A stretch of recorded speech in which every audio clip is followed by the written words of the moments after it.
Hello everyone, this is Charlotte and this is a podcast called Chatting in Cars. I talk about random topics and I drive. I'm currently on my day off, so you're very, very lucky to have me. Joking. Right, there's a disclaimer at the start of this podcast because I do talk about sensitive topics and I talk about topics on a tangent, so I don't stick to one particular and I do cover interwoven topics. So if you're hoping to listen to one thing, you're probably going to hear a load of other shit. I also swear profusely. You don't have to listen. Not everyone likes swearing. Some people find it funny. I find it hilarious. It's right up there with fart jokes as far as I can see. If you don't want to hear all that and you don't think it's particularly ladylike or civil, then I suggest you change the podcast. I'm sure there's something more interesting on the other channel. The topic for my drive home from doing some stuff at my brother's house, essentially, is people pleasing. I have a background in people pleasing. It's the way my parents conditioned me to respond to social situations. It's partially a natural inclination because generally I'm a nice person, seemingly.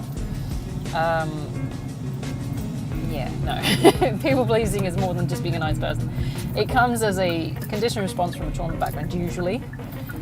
You've usually gone through some kind of thing. Maybe it's abandonment issues, maybe it's physical abuse, maybe it's something where alternatively you could have it as a manipulative trait. I'll go into that later, but people pleasing is generally where you have overdeveloped your sense of giving away your sense of value or things like that in order to please someone else. That's one of the dangers of being a people pleaser. My parents were very much based on raising kids to be of service. My domestication started at 5. As soon as I was in school of some sort, I was also learning to be an adult. There was no sense of childhood after 5, essentially. My parents were like, "You've had your childhood. You're at school now, you're going to start being an adult." It's like, what? It's like, yep. You're going to learn to be a particular form of adult, one that is compliant, subservient, and silent. Particularly because you're a girl. And B, we want you to do stuff for us. So, to sum up, that was very interesting. My mum is very big on physical correcting, if you want to call it that. We call it beating the shit out of us. My dad was verbal and psychologically abusive. Yeah, pretty much. My mum did that and she was physical. So the best thing they could, the principles they live by essentially were children to be seen and not heard, and they were meant to be of service. So you just do it. You do it because I told you to do it. Anything else is disobedience, you're going to get hit. So it sums it up, basically. Majority of the time, anything I did for my parents was pain avoidant. I didn't want to get hit. Later on in my teens, it was humiliation avoidant, as well as pain avoidant, because my mum was willing to smack you around as well into, late teens. It wasn't until I actually left home that I had any sense of, even self-protection. I had no way to get away from her, essentially. I left home at 19. That was only because I was, dating someone and I moved out with them at the time. My mum was big on compliance, shall we say, to the extent where she was more than willing to reinforce that with physical abuse. Disrespect was anything that wasn't what she wanted us to do. And it was, there wasn't any differing of minds. You had to do what she said. It was control, it was manipulation, it was, it was all the boomer tactics of parenting. It was never really anything that was trying to meet the child as its own entity in itself. We were an extension of my mum or my dad, depending on what aspect of our lives you were looking at. If we failed in that aspect, you were punished physically, psychologically, emotionally. That's a nice way of putting it, to be honest, because when you're actually dealing with the circumstances in the forefront, it's a horrible experience. It's a lot of intimidation. It's just, I wouldn't recommend it as a parenting method. I think it really exacerbated some already underlying mental issues I had. Bearing in mind I had ASD to begin with, I was supposed to be overcoming barriers like selective mutism, what we do now with the kids, because I'm a teacher, okay, so what we do with autistic kids is completely the opposite of what my mom and dad wanted us to do, right? These days, if you've got selective mutism, you try and get the kids to socialize and talk and express themselves, and you find ways that are soft ways of developing the child. My parents went against that. They wanted us basically shut us up and make us compliant. They didn't want to know what we thought. They wanted us to do what we wanted them, what they wanted us to do. We weren't allowed to have our own opinion or our own sort of rights. It was not an authoritative background, it was an authoritarian. So it's pretty much a dictatorship in the house. Between the two of them, it didn't really create a nurturing environment for developing the child as itself. If you've looked at anything like child development in a psychological sense, which I have and had to because I'm a teacher, you'd know that you need a certain level of space to develop your sense of identity even as a child, as early as, like toddlerdom, in order to understand who you are. It begins right at the basics. As soon as you start developing any sort of sense of psyche or awareness of what you are and what's around you, you start developing your identity. We didn't have that right as children. We were extensions of my parents. If we embarrassed ourselves, we embarrassed my parents, we got punished. If we embarrassed my parents, we got punished. It was very much control and a case of you will do what we say. So anything where my people pleasing, comes to fruition as acts or deeds or ways of thinking, it comes from direct conditioning of my parents. Which is why by default, whenever I go near them, I feel, and I hate it, I feel compliant. I feel like I have to do something for them. And it's not a case of I want to do it for them because they're good people. It's I can feel it still in my body as like a reflex muscle motion. You do it because they're your parents and you have to. Not because I want to, but because I have to. So even now, fast approaching 40, I've still got that conditioned response. When my mum told me, for example, that she's getting her hip surgery done, she got it done yesterday. Was it yesterday? Monday.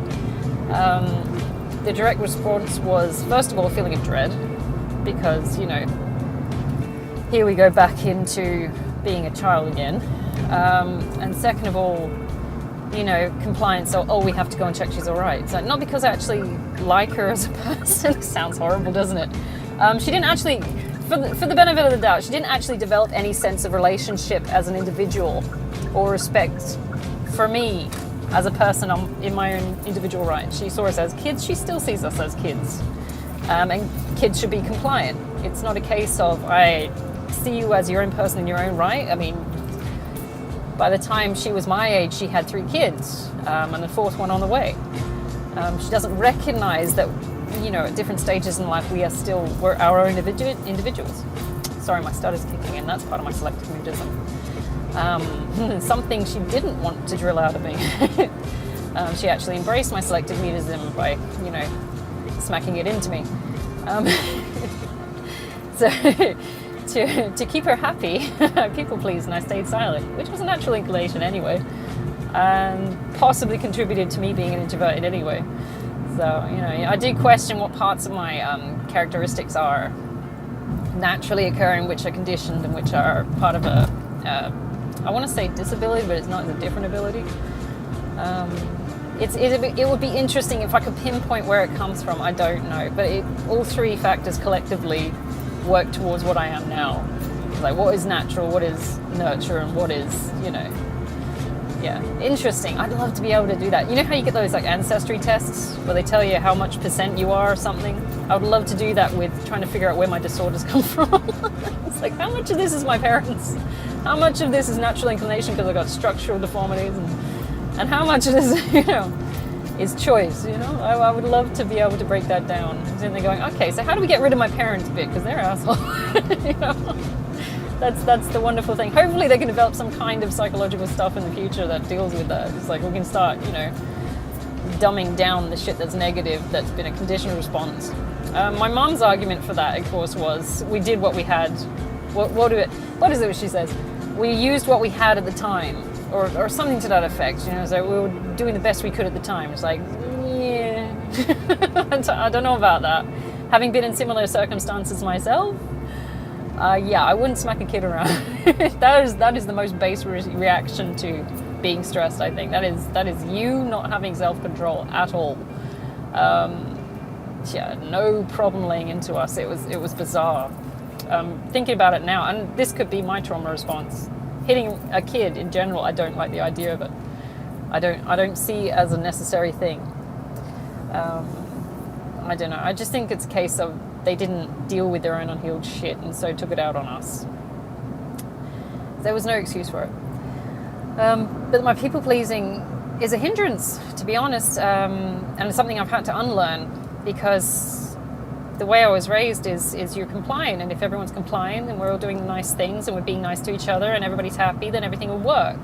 But the truth of the matter is, if you're people pleasing, you tend to become, the victim, if you do actually accept yourself as a victim of, people like narcissists and who want to exploit you, who want to use you for things and lie to you and cheat on you and stuff like that. You become susceptible to it because you just want things to work and you just want things to be nice, and you think, if I just give them whatever it is they want, then the situation will be okay. Whether it's, I don't know, if you're in the workplace and you're dealing with assholes and they demand that they want a particular way of doing things, and so you give them a way of doing things, and then they ask for something else after that because they know you're compliant and you'll just, back down, sort of thing. And gradually it snowballs into, what are you doing, you idiot? Fucking Ubers. Gradually it's, sorry, again, that's me criticizing people. Gradually it snowballs into just becoming a doormat. It worked against me again in situations like my marriage. My parents conditioned me to people please. So when I walked into my marriage with my ex-husband, who I was with for 16 years, it was very easy for him to manipulate the situation to make me and customize me essentially into what he wanted me to do, because I was more than happy to just, make him happy. That was my thing. I come from a trauma background. My family was unstable. My home life was never stable. So when I got the chance to actually make a stable life, I wanted everything to work. I didn't want to fight. I didn't want to create arguments. I didn't want to rock the boat. I wanted things to work, so I became compliant. And I didn't stand up for myself, and I didn't form any kind of real identity. And everything I became was a customized version of what he wanted me to be. So I didn't have any sense of identity or worth when, push came to shove and he was doing things I didn't like. I just kowtowed because it's like, I don't want to cause a problem. I don't want to, cause an argument. And if I say something now, he might get angry with me, or he might, might rock the boat, or he might leave me. The big deal breaker in that was when he obviously gave me the ultimatum about having an open marriage. I'm sitting there going, that is the absolute fuck no of this situation. So I'm not going to kowtow to that. And that was the first real time that I stood up for myself, I think, in that entire experience. Because at that point you started questioning my morals, and I'm like, look, I will put up with any number of shitty experiences you present, as disgusting a human being as you can be, but that one, no. that was my deal breaker, and I didn't even know I had real deal breakers until, you're faced with them. You go, fuck, yeah, I wouldn't have put up with that shit. And it was a godsend in the end, because it stopped me people pleasing him into a situation where I knew I couldn't deal with. I knew that if he brought anyone home, there's no way in hell I could have dealt with that emotionally and psychologically. I was not, thankfully, that broken or broken in that I would have accepted that. I think that was the assumption he had, that I would have. And no, I was proud of myself for that. If ever I took a stand in that 16 years, it was then, and I was very proud of myself for that. The amount of other shit I'd swept under the rug, phenomenally bad for me, by the way, and for anyone. Essentially, you just treated like a doormat, emotional doormat. One of his favorite phrases was, I'll pencil you in. And this is after, 15, 16 years of being together. It's like, I'll just pencil you in like I'm a fucking option. Or, like I was never a priority. He always wanted to hang out with his friend, or he always had a friend hanging around. And I'm like, you just don't see me as your other half, do you? You don't see me as a person equal to you. I'm just an option. He used to get pissed off at me because I wouldn't talk on the phone. I mean, he never took into the understanding that I don't like talking on the phone. I have selective mutism. I have a stutter when I'm tired, as you can tell from this speech right here. When I'm anxious, I have a stutter. When I'm talking about deep feelings, I have a stutter. I sound like a fucking retard. But, you know, I'm allowed to say that because I'm differently abled. PC, it's PC when you know, anyway. But, you know, he didn't take it into context. He only saw what he wanted to see. And that was a case of, I want you to be compliant to this. If you're not compliant, I'm going to threaten you with leaving. And he did. He said, his whole thing was, you have to do this, otherwise I'm leaving. It's like, well, fuck you, I'm going to leave first at this point. And I've never stood up for myself. So that was a big one. I'm glad it was a big one, not just some pissy thing like put the toilet seat down. So I put up with that shit for long enough too, and I didn't see that as a problem. I'm going, oh, it's just fucking toilet seat. Piles of toenails everywhere on the fucking small tables in the front room. It's all right, she'll clean them up. Yeah, all right, I'll clean them up. I'm a fucking idiot, look at me. But I didn't want to rock the boat because I wanted things to go nicely, and I thought, well, if it just gets the job done and there's no problem, then I'll just get on with it, won't I? I put up with a lot of shit, dude, while I was married, and it was all to keep the peace. And then finally this one big fucking thing dropped, and I'm like, good, you little prick.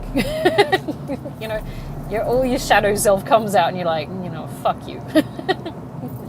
And it was something big. It had to be something big because I'd let so much small slip after that, and you can't let that shit. It will snowball. He had hold of me for so long, 16 years, that he thought he could just, you know, steamroller this fucking thing through, and I'd have to be doing it because, you know, if I didn't do it, I wasn't loving him. I didn't love him. I'm sitting going, no, fuck you, guy. The fact that you actually presented this as a thing you wanted to do shows me you don't love me. It shows me that you don't know me. It shows that you don't have any consideration for what would be the fallout from this. It shows that you're willing to throw away an entire future on a gamble. And you're an arrogant fuck while you do it because you just wanted to get your dick wet. There's so many factors here that proved he did not fucking give a fuck. And I thought, you know what? People pleasing be damned. I'm just gonna fucking stand up for myself at this point. I was so fed up. But that's the thing. It's like, as people pleasing, I've been conditioned from birth, basically, to try and make people happy. And it was always deemed selfish to want something for yourself. You know, you always put yourself last. You always give them the nice bit. If it's food, you give them the bigger portion. If it's them staying over, you give them the main bed because, you know, you don't want them to be upset or hurt themselves if they got hurt back or some shit like that. It's always putting yourself last, and that's the problem because, you know, that's how you end up getting screwed over, essentially. Because they will take full advantage of it if they can, and you'll be stuck getting used. People will prey on it, which is absolute bullshit.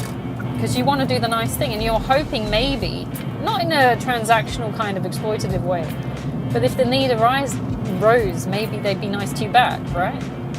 I mean, there was Princess Diana used to say, do things without a sense of wanting to get something back, and you'll live a fulfilling life. Some shit like that. There is a quote. I'm seeing my stutter's kicking in again. There is a quote, you know, but you hope for that. That's an idealized way of looking at things. But the majority of the time, most of the interactions I've had with assholes, and I say assholes, I mean people in general, is that it's transactional. I don't like that. I want to do things because it's a nice thing to do. I don't want to expect shit back.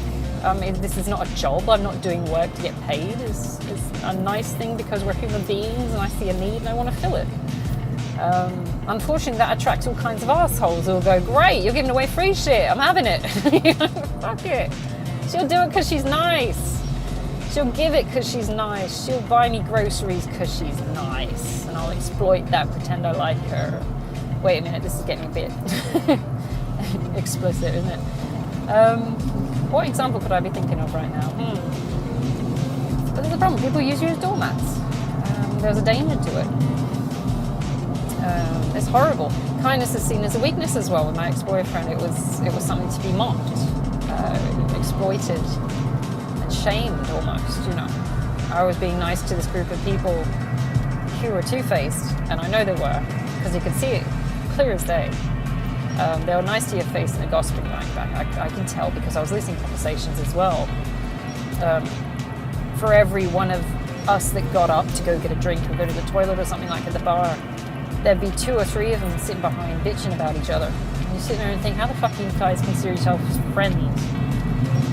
But for my part in that, I people pleased, because I'm sitting there going, look, if I'm just nice to these people, maybe they won't crack the shits at me. But it was all bullshit, because they did it anyway. In fact, they actually mocked me for being nice. So it's just like, I don't understand that. As an autistic person, I was told these are the rules. If you're nice to people, they're nice back. And the more I'm looking around and I'm dissecting interactions with people, the more I'm looking at people and I'm going, you're all assholes. Why are we doing this? You know, and then you become, you know, you want to isolate yourself because you're like, I don't understand these rules. You told me that if I was nice, people will be nice back. That is what you told. This is the rule you have set. No one is following the rule. How the fuck are we all still alive? I don't know. How has no one got shot in the face or something? I don't know. How has this not escalated tensions? I don't know. And it's frustrating as well, because you're like, well, I don't want to isolate because I want to, you know, go out and make friends and stuff like that. But at the same time, I don't want to be exploited, because every time I am nice to someone, hoping that they're nice back, they're assholes. It doesn't make sense. You know, and then you think, well, maybe I should be an asshole. But then again, you know, they're going to be an asshole back. So it's like, what is going on? Will we please pick a set of rules and stick with it? It's getting confusing as fuck. And there's all the sort of subtle nuances between people where they're like double entendres, and you're like, well, I didn't say that, but I meant this. And it's like, what the fuck? How am I supposed to know that? I'm not psychic. What the fuck? Yes, but you should have read between the lines. I'm going, well, I didn't. And now I'm confused and fuck you, I don't like this. I'm going home. It's like, I don't understand. Just say what you mean. Makes it really hard. It's like I should have seen shit coming or something. I was like, oh, well, I didn't think you were that much of an asshole. Maybe I'm just giving you the benefit of the doubt here, and they'll exploit you for that too. And you're like, fucking hell. It's crazy. You want to see the good in people, because you're all assuming we're all working with the same shit and we're all going through similar problems, and you're working as a collective, and maybe we could even be a team. But generally, there's a lot of fucking selfish people out there. And you're told, you know, from infancy, if you put yourself first, that you're selfish. It's like, but wait a minute, they're all putting themselves first. And I'm not putting myself first because I was told not to. And it just gets confusing as shit. And you're like, why are you all being so fucking mean? I don't get that. Why is everyone so fucking mean? It's like, and you don't want to be the victim, because then if you paint yourself the victim, then you're an asshole for painting yourself the victim. But then you're actively observing people acting like assholes, going, why are you being mean to me? I don't understand this. It's a weird dynamic. And this is why I isolate a lot. Because I'm like, I cannot handle the energy drain that comes with you fuckers. I really cannot. And don't even get me started on the fake niceness. The fake niceness to get something out of someone. Like, I'll pretend to be your friend. Like, there was this girl in the last group. She's like sitting there, hands on my boyfriend at the time. I'm sitting there going, first of all, hands off my boyfriend, you like. I don't find that tolerable at all. And you're doing it to piss me off, and I can read that much enough. Because you know how I reacted the first time. And then at some point she's like, why don't you come to where she works so I can buy some of the hair products or whatever. She goes, because I dye my hair. I got grays and whites and shit. And I'm like, okay. She's like, you can come to where I work and buy some stuff. I'm like, why the fuck would I buy shit from you? You're actively disrespecting me to my face by groping my boyfriend. Why? It's like, who's the autistic here? You or me? I don't know. It's like, I know what you're doing. I can see it. I've dissected what you are. I already know what you're going to try and do, what you're going to get out of this. It's like, you're very predictable and dumb. I just don't understand why you do it. And then pretend to be nice to my face. It's like, I know what's going on here. You can't be this fucking stupid. But apparently they can. And I'm meant to be the disabled one. I'm like, crazy. Like, what? It's not a question of not seeing it. It's a question of why are they doing it. That's what gets me. That's what frustrates me the most. It's like, I can see a snake for a snake. I can't understand why the snake is willing to bite me. And not in an arrogant, self-righteous kind of way. I don't understand. If you ignore snakes in Australia, right? If you just ignore them, they don't tend to go for you. It's when they're afraid that they go for you, right? Their fear, it's like spiders as well. If you stand still, they fuck off, essentially. That's the rule. They're not going to actively go for you unless you go for them. that's what I couldn't understand with the people. It's like they were going for me, but pretending to be nice at the time while I'm trying to be nice to them. And I'm going, what the fuck is going on? I don't understand you people. So, yeah. Fucking snakes. Anyway, these people are everywhere, so just be wary of them if you're a people pleaser. Particularly if you're an Aspie or an autistic people pleaser, because you're like, I thought we were following the rules. The rules are not there, and people are cheating in more way than one. That was frustrating. I was told that fidelity was the way forward. Apparently people don't give a fuck. They're just going to do what they want to do, regardless of whether it hurts people. Also, another thing I've noticed, I'm going, I don't understand that, but I'm not going to do it myself because I know it hurts. So fuck that noise. They just don't seem to have a conscience either. And it's like, how can you not feel bad about hurting someone like that? And just, you can't, I don't get it. It's like the hollow on the inside. It's like, you don't feel bad at all for tearing apart a relationship or contributing to the downfall of a relationship between two people that could have gone somewhere had you not, done stupid shit. You don't feel bad at all. You got no conscience, no fucking soul, no sense of morality or anything. You can't even feel bad about being, pointed out as the asshole in the situation for getting involved in that. I mean, I can't even, they got no conscience to it. They think they're more like, oh, I'm a bad girl. It's like, no, you're a dumb slut. There's a difference. You've hurt people. You're the bad guy, you fucking moron. It's like, you're not the good, anti-hero kind of guy. You're actively an asshole. And you did it for self-gratification because you thought you would one-up someone. I don't understand that nasty meanness. And where does it come from? What unhealed fucking trauma do you have where you actively will go out and hurt people in this way, thinking you've won? Or thinking that, you're better than someone because you can do this. It's like, first of all, people who cheat, who are willing to cheat with other people outside the relationship, are already fucked in the head mentally because they've got predisposition to want to bail on their responsibilities and any kind of, commitment or anything. They've already got the fucked up element in their head. So you didn't really win a big victory. They were already halfway out the door. It's like, unfortunately for the person who is faithful, you picked a dumb one. It's like, we all pick a dumb one. Most people have been cheated on, I'm assuming. Or something stupid. Maybe it's in business, maybe it's relationships, maybe it's friendships. Someone is going to get betrayed by someone at some point. We just happen to pick dumb ones and hope that they're better people. They're not. They're assholes. But, there's no victory there if they're halfway out the fucking door, isn't it? It's like, oh my God, I'm such a bad girl. I stole your boyfriend. No, you didn't. You stole a whore who's going to cheat on you. What victory is there? It doesn't make sense. For my part, I chose a bad person. My bad. I was hoping for more in them than they were letting on. Half of that was manipulation because he's a fucking liar. But, my bad. It's nothing like guys that pick on Aspies, right? It's like, how can I pick on a retard and win? I know, I'll lie up front, make them believe things, and then fuck them over behind their back and hope they don't pick up on it. He was like, no, I got it. I just don't know why you did it. Fucking stupid. It's like, you dumb shit, dude. Anyway, that's a whole different story. One I've been going on about for way too long. Anyway, there's no victory in that. It's stupid. It's really fucking stupid.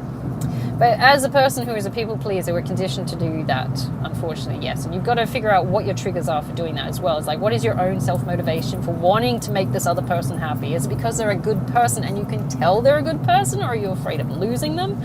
Do you want to get something out of them? It's like, what is the need? You've got to define your modus operandi as to why you want to interact with this person this way. Everybody's got a motive. I would like to believe that everybody is being more noble with their motives, like they want to see, positive shit perpetuated in society and community, but at the same time, there are assholes out there that are just trying to get something. What is it, a squirrel trying to get a nut? It's like they're assholes. So you've got to figure out what they're trying to get out of you. That's the thing. That's the worst thing as well, because you can't enjoy the experience of someone doing something nice for you because now you're wondering why they're doing it. That really, spanner in the works of anything like true love or romance or anything like that. I would like to have believed that I was in some kind of romantic relationship where I was swept off my feet, but the reality is, it was after sex and money. It was like, fuck, right? And you're like, you fucker. You just ruined the whole fucking experience for me. Now I can't trust you because you betrayed me. It's the bullshit of it. You ruined everything. It's so I never want to go near that prick again. It's like, thanks for that. That's my lesson. People pleasing to try and make this person happy, even though we're gaslighting, breadcrumbing, with the horrible comments and shit like that. It's like, why did I even bother in the first place? Because I had the hope that they might be better than I thought they were, right? We all have that hope, that naivete, that they might be a good person, but they're not. I don't know what it is in them either. I've been trying to figure out what the seed of that kind of shit is. It's like, what causes that? I would love to believe it's trauma, but having come from a trauma background, I know I would never have done that to a person myself. So that's not an excuse. I don't know. I honestly don't know. If you know that what you could do potentially hurt someone in a way that you've been hurt already yourself, why would you do it? You're just fucked in the head. I can't. And I've got a psych degree, so I don't even know. It's like, there's got to be more to it than that. In any way, I'm going to have to wrap it up soon because I've got to go into my house and eat something, as usual. I want you to be very, very careful. If you're a people pleaser, be a good person, because I do see people pleasing is still a nice thing to do. It still shows me that you're a good person, that you want to help people, that you want to promote positivity, right? Yes, fine. Okay, but be careful. People are assholes. They're exploitative assholes. I'm not saying everybody. I'm saying there's a large chunk of people that will take the piss.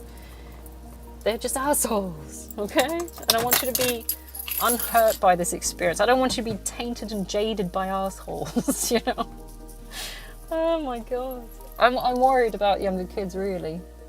I really am. Although, with the 20-year-olds, there's this weird big hookup culture where everybody just fucks everyone over, and I don't understand that either. I'm sitting there going, what happened to all the love and the romance in the world? Where you guys are just like, just stick it in so I can get drunk and vape. You fuckers are assholes. And you're wondering why you're creating more fucking emotional trauma. It's because you're doing dumb shit that promotes it, you fucking idiots.